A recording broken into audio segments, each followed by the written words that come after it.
Hello friends, this is Tanvi Vedha. Just completed my post-graduation from Punjab University, Chandigarh.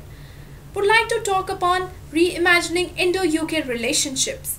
Would like to talk on the future of the aspects awaiting the Indo-UK relationship, which might cover what might the future hold for UK-India relationship, what can India expect from UK in the 21st century and vice versa, best thing about India and UK, changes I would like to see in India and UK, and specific areas where I would like India and UK to collaborate.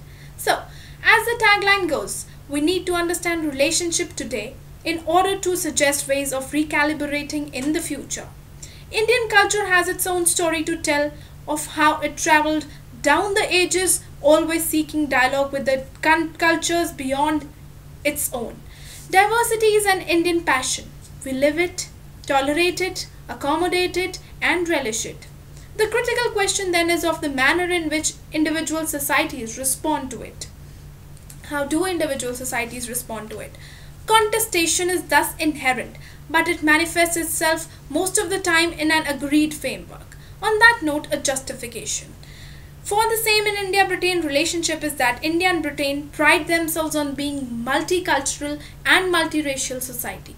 There are already strong cultural links between our two countries, just the need to explore the inbuilt strengths and an initiative in that direction. For example, I would like to take a stance and plot out the example of the British Council, which has been promoting the academics and culture on a continuing basis.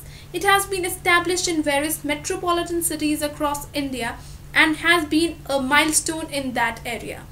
Now, the best thing about India and UK relationship. History, democracy, shared values have contributed to the uniqueness of Indo-British relations.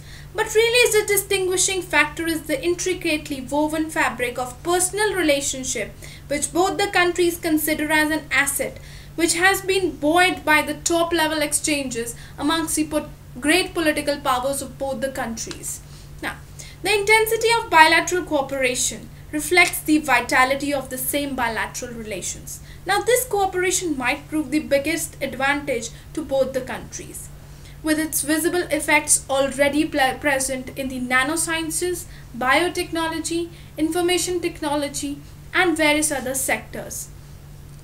Yet another striking feature could be India being the part and the largest source of the students in the United Kingdom.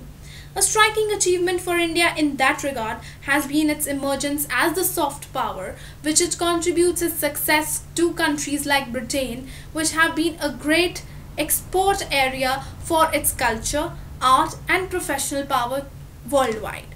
Now, these achievements and status of relationship today might be the threshold of a bright future for the generations to come of both the countries.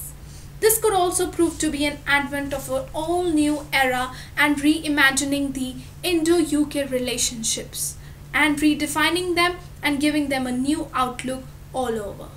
Thank you.